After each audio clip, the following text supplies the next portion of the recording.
Hay otros fármacos antituberculosos que tienen efectos sobre otras vías moleculares en la micobacteria. Por ejemplo, el Delamanid, y aquí es otro de sus miembros, creo, o es un fármaco de su misma familia, o si no, en todo caso es otro nombre alternativo para el Amanit, pero esos dos medicamentos actúan inhibiendo la síntesis de ácidos micólicos e inducen la producción de especies reactivas. Ambos efectos van a tener una acción evidentemente negativa para la viabilidad de la micobacteria. Aquí tenemos al moxifloxacino. En el caso de Perú no podríamos mencionar al gatifloxacino, pero sí al levo. De estos, el que tiene mayor actividad el que tenía mayor actividad era el moxifloxacino. Pero si no era mayor actividad, era superior en algo, no me acuerdo qué. Creo que sí tenía mayor actividad. El moxi era más potente que el levofloxacino para inhibir a la DNA girasa de Mycobacterium tuberculosis.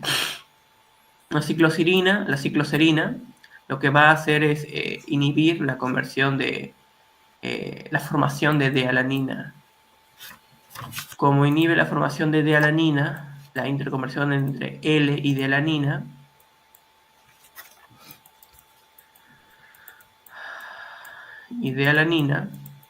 y como la D-alanina es fundamental para la formación de puentes cruzados a nivel de la pared celular de Mycobacterium, también va a tener un efecto antituberculoso en ese nivel.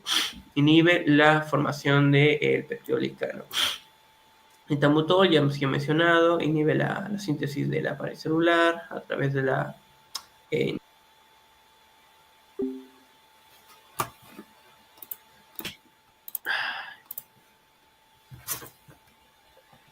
la beta-lactina inhibe la ATP sintasa, por lo tanto va a interferir con el depósito de energía de Mycobacterium. Otros medicamentos, por ejemplo, el linezolid, algunos aminoglucósidos, la misma claritromicina, van a inhibir la síntesis de proteínas porque van a interactuar con componentes del ribosoma.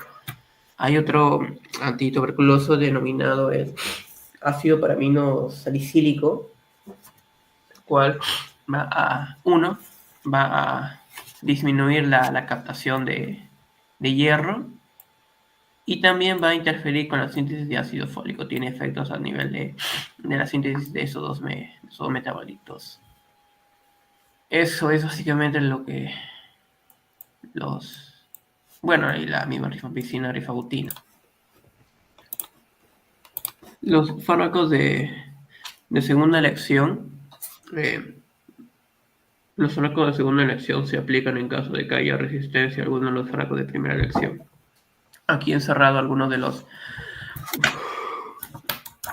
fármacos de segunda elección. Algunas quinolonas, por ejemplo, agentes orales de segunda línea, otros agentes, por ejemplo, linezolid, diacetasona, claritromicina, también incluso imipenem, se puede utilizar como un tratamiento antituberculoso. La amicacina también tiene que estar acá, porque es otro aminoglucósido parenteral, era inyectable. La estreptomicina, más o menos, algunos lo consideran de primera elección, pero el autor ha mencionado de que se aplica únicamente en reemplazo a etambutol. Aquí eso es interesante. Aquí he puesto los genes que van a estar relacionados con el mecanismo de acción de fármacos importantes antituberculosos. La isoniazida, el más importante. Bueno, los dos más importantes son estos dos. El INHA y el CATG. El CATG es el gen que expresa a la enzima catalasa peroxidasa, que va a convertir a esa nacida en su profármaco activo, en su forma activa. Mientras que el INHA es la enzima, la portadora de enoilacil reductasa, dependiente de NAD reducido, que es la diana. Esta es la diana de la isoniazida. Actúa sobre esta enzima, mientras que esta enzima cataliza la conversión de la isoniazida en su forma activa. Ya, la rifampicina, el único gen en realidad que estaría relacionado con una resistencia a rifampicina es el gen RPOB, el que sintetiza a la subunidad beta de la RNA polimerasa bacteriana. La piracinamida, el gen de la piracinamidasa. Ese es el gen, mutaciones en este gen estarían relacionadas con resistencia a este medicamento. La estreptobicina, básicamente genes de los, ya sea proteínas ribosomales o el mismo ARN ribosómico de los ribosomas, a la redundancia. La micacina, como canibacina, como también son aminoglucósidos, también con el ribosoma I6S. La etionamida, algunos, por ejemplo, aquí, eso es interesante, va a estar involucrado junto al igual que la isonacida. De hecho, alguna literatura menciona que tienen una estructura bastante similar a la isonacida. Va a inhibir a la enzima enoilacil, la proteína portadora de la acil reductasa, codificada por el gen INH. Fluoroquinolonas, las mutaciones en los genes de la girasa de DNA, de esa Mycobacterium, y alguna que otro gen relacionado con la resistencia. Ya, perdón. En este cuadro están esquematizados los fármacos de antituberculosos, ya sea de primera elección, algunos de segunda elección, y van a estar ordenados ya sea en función de su actividad en cuanto a prevención de resistencias, su toxicidad, su actividad esterilizante o actividad bactericida. A ver, en la exposición del doctor Urquiza mencionó que el principal antituberculoso bactericida es la isoniazida. La isoniazida, por lo tanto, está en primer lugar como actividad bactericida y está seguido de la rifampicina. Y en el caso de actividad esterilizante, el esterilizante por excelencia antituberculoso es la rifampicina. La rifampicina es el esterilizante por excelencia y el bactericida, por lo tanto, por excelencia sería la isoniazida. Miren aquí, quizá en un mismo escalón, casi en un mismo escalón pone al levofloxacino o al moxifloxacino, levofloxacino, cuanto a actividad bactericida y esterilizante. Eso también explica por qué en cuanto a resistencia, por ejemplo, a isoniazida, un fármaco para reemplazar a la isoniazida en el esquema de tratamiento de tuberculosis es, por ejemplo, una fluoroquinolona como el levofloxacino. ¿Por qué? Porque tiene también una alta actividad bactericida, incluso aquí probablemente lo ponga incluso superior al moxifloxacino. Toxicidad, aquí pone el etambutol como primer lugar. Ya, bueno. Eso, recordarlo de cuál es el antituberculoso esterilizante y cuál es el bactericida principales. Ahora ya aquí pues el esquema de tratamiento. En el caso de tuberculosis no resistente o sensible, hay tres opciones. En el caso de que estemos ante una tuberculosis sin infección por VIH, eso va a ser indicado.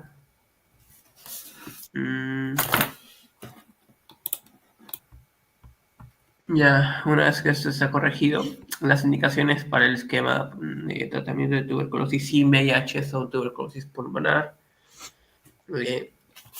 extrapulmonar, pero excepto con compromiso miliar, sistema nervioso central u óseo articular. ¿Por qué? Porque existe un esquema específico para estos casos. O pacientes nuevos o antes tratados, con recaídas y pérdidas de diámetro recuperadas respectivamente. El esquema es el siguiente. Y aquí están símbolos. Y aquí he puesto la tabla para poder entenderlo. H, isoniazida, rifampicina, R, etambutol, E, y Z, que sería piracinamida. Estos 4 fármacos van a ser administrados de forma diaria durante 2 meses, en una primera fase. La segunda fase dura 4 meses, y aquí únicamente se administran isoniazida y rifampicina, justamente Isoniazida, bactericida por excelencia. Rifampicina, esterilizante por excelencia. Genial. Esos dos medicamentos van a ser los que van a ser administrados en el caso de la segunda fase de ese esquema de tratamiento. Ahora hablemos de la tuberculosis extrapulmonar miliar, pero con compromiso del sistema nervioso central u articular. Aquí el esquema varía un poco.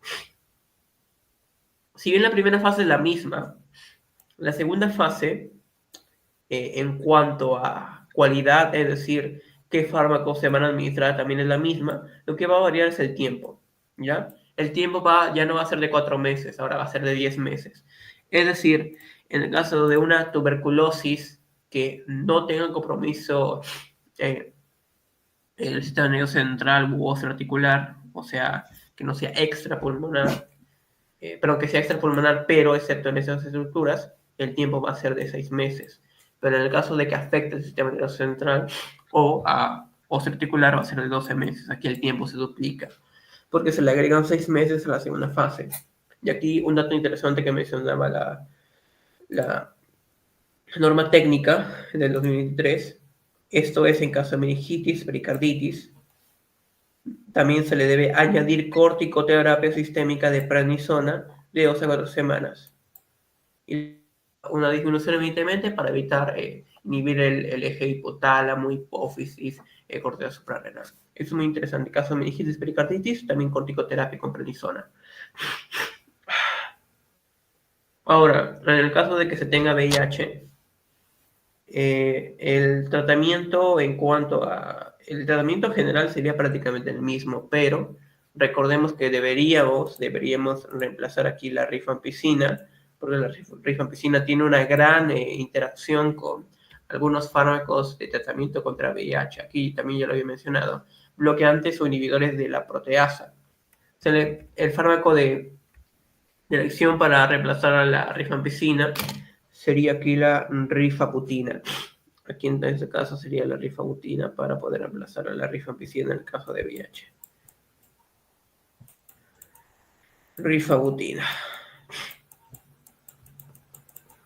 Y miren, luego por lo demás es lo mismo. Mismo tiempo, primera fase, otra vez mismo tiempo en la segunda fase. Es lo mismo que sin VIH, pero lo que sí habría que ajustar es lo de la rifampicina, porque si está coadministrado con inhibidores de proteasa, no, habría que reemplazar la rifampicina por rifabutina. Dale. ¿Ya? Ya, ahora el esquema para tratar a tuberculosis drogoresistentes, es decir, que tengan resistencia, por ejemplo, a isoniazida, va a ser evidentemente diferente al de tuberculosis sensible.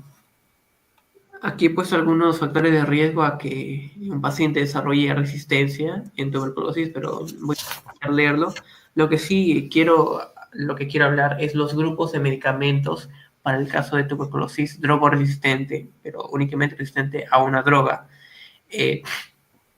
Esta clasificación aún está en la guía de 2023 y aplica para el caso de tuberculosis drogoresistente, es decir, resistente a isoniazida. El grupo A va a estar conformado por levofloxacino, moxifloxacino, bedaquilina y librasolid. El grupo B, clofazimina y cicloserina. Y el C, por etambutol, amicacina, etionamida, imipinem, osirostina, incluso el meropenem, porque este no es metabolizado por la diripeptidasa renal, ¿ya? Estos son la agrupación que se tiene para el caso de tuberculosis resistente a isoniazida. Aquí está. Sí. Drogoresistente. Recordemos, este era el tratamiento. Esto en la guía 2018 para tuberculosis sensible. Ahora, si es resistente a isoniazida, lo que se hace es en la primera fase se le reemplaza por levofloxacino, eso según 2018. Eso en segundo. A ver, el esquema para tuberculosis resistente a SIDA en 2018 tenía dos fases, una de 2 meses y otra de 7, donde se administraba esos medicamentos que el levofloxacino reemplazaba la isoniazida. Pero ahora el esquema para resistencia a isoniazida se saca rifampicina, etambutol, piracinamida y levofloxacino por 6 meses. Aquí ya no menciona que haya dos fases, sino que hay, digamos, una sola fase de 6 meses con estos medicamentos. Para el caso de resistente a rifampicina, o incluso para el caso de multidrogoresistente, de facto el tratamiento es el mismo, pero resistente a rifampicina se le considera drogoresistente, mientras que multidrogoresistente requiere que sea resistente tanto a rifampicina como a isoniazida, por ejemplo. Sí, a isoniazida. Pero el tratamiento para estos dos tipos de resistencia es el mismo. Hay un esquema oral acortado que consiste en 9 a 12 meses de bedaquilina, también linesolit,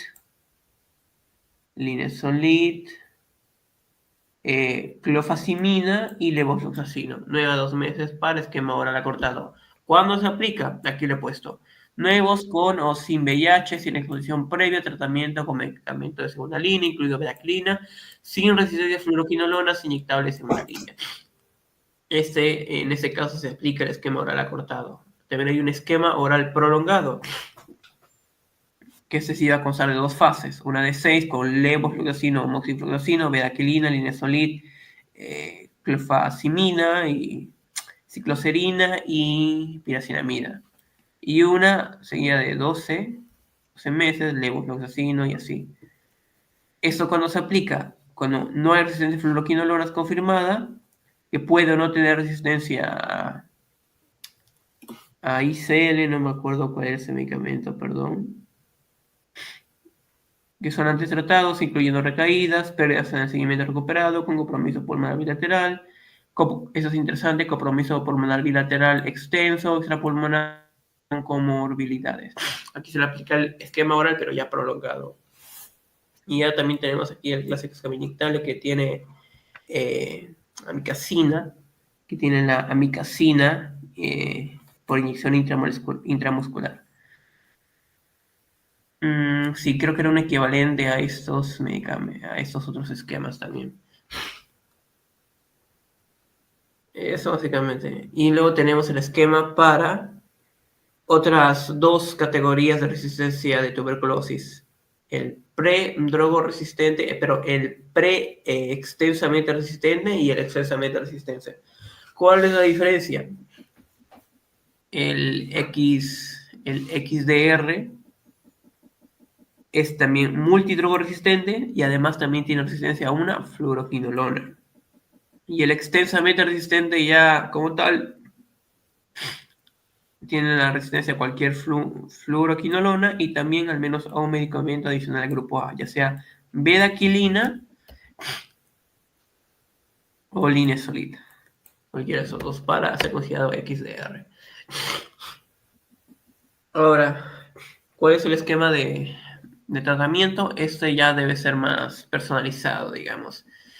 Si es resistente a cualquier fluoroquinolona, pues evidentemente no le va a agregar levofloxacina, moxifloxacino. Y si es resistente a bedaquilina, tampoco se le va a agregar, se le debe agregar linesolid, y en el caso de que también sea resistente a linesolid, bedaquilina.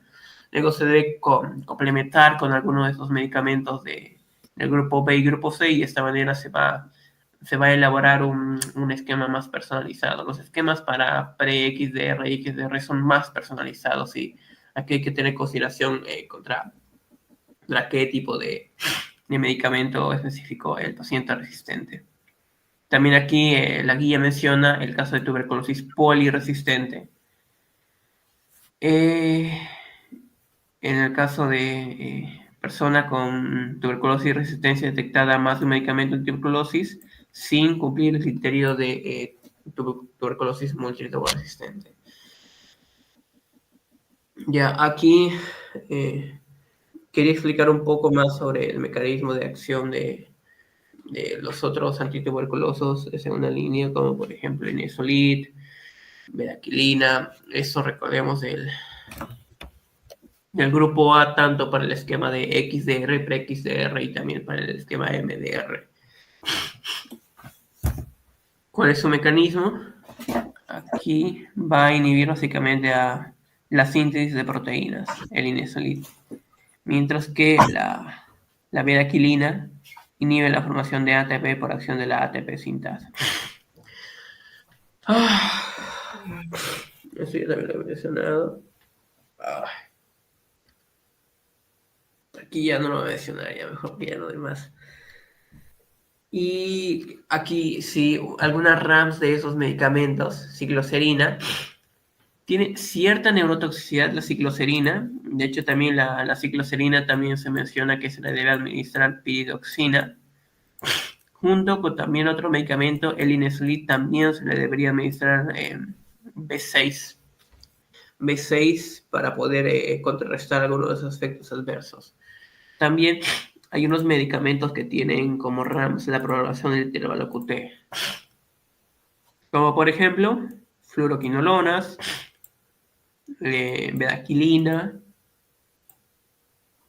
glufacimina, prolonga el QT.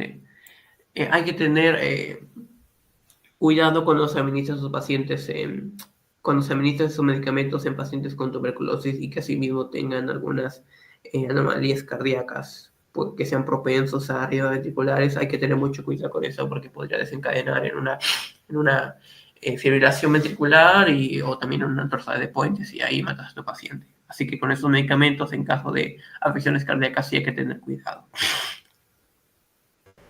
Ya. Y algunas contraindicaciones, por ejemplo, las fluoroquinolonas en gestantes se deben usar con precaución esencial porque podrían tener algunos casos de teratogénesis. La etionamida, evitar, si es posible. Bedaquilina no recomendado debido a datos limitados. En niños usar solo en mayores de 5 años. Eso también puede preguntar. Esto es un dato bastante específico para Perú. El Nimesolid en gestantes no está recomendado debido a datos limitados. La clofazimina en gestantes usar con precaución cuando sea esencial. Aquí otras RAMs. No, aquí serían interacciones. Aquí otras interacciones que ya, bueno, ya. Ahí están para que las revisen después. Y eso sería todo.